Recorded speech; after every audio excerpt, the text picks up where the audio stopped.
Welcome to உன்னாஸ் flavours. நம்ம இன்றைக்கி பார்க்க போகிறது, இன்றைக்கி இந்த ஹீட் இந்த சம்மரை தணிக்கிறதுக்காக ஒரு ஜூஸு, ஹெல்த்தியான ஜூஸ்.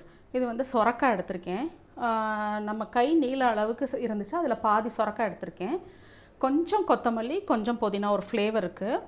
குட்டி லைமாக இருந்தது, அதனால் ஒரு லைமோட ஜூஸ் எடுத்திருக்கேன். 1 டீஸ்பூன் சால்ட்டு, 1/4 டீஸ்பூன் ஜீரகம், 1/4 டீஸ்பூன் பெப்பர், நல்லா ஒரு பெரிய துண்டு இஞ்சி, 3 டம்ளர் தண்ணி எடுத்திருக்கேன்.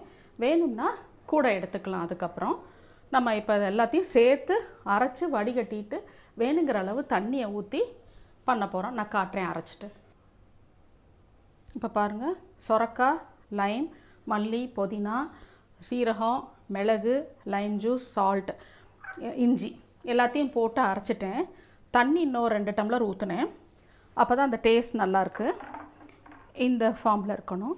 இன்னும் வேணாலும் நீங்கள் தண்ணி, லைம் எது வேணாலும் ஆட் பண்ணிக்கலாம். சால்ட்டும் பிடிச்ச மாதிரி ஆட் பண்ணிக்கலாம். நீங்கள் இதை இப்படியே குடிக்கலாம், இல்லை ஃப்ரிட்ஜில் வச்சு குடிக்கலாம், இல்லை நீங்கள் அடிக்கும் போதே ஐஸ் க்யூப்ஸை போட்டு அடிச்சிடலாம். இது வெயிட் லாஸுக்கும் நல்லது, இந்த ஹீட்டுக்கும் ரொம்ப நல்லது, நம்ம ஸ்கின்னுக்கும் நல்லது. சொரக்காய் வந்து கொஞ்சம் விதை இருந்துச்சுன்னா அந்த விதையை எடுத்துருங்க. இது வந்து இலசாக தான் இருந்துச்சு, ஸோ விதையோடு சேர்த்து அடிச்சிட்டேன்.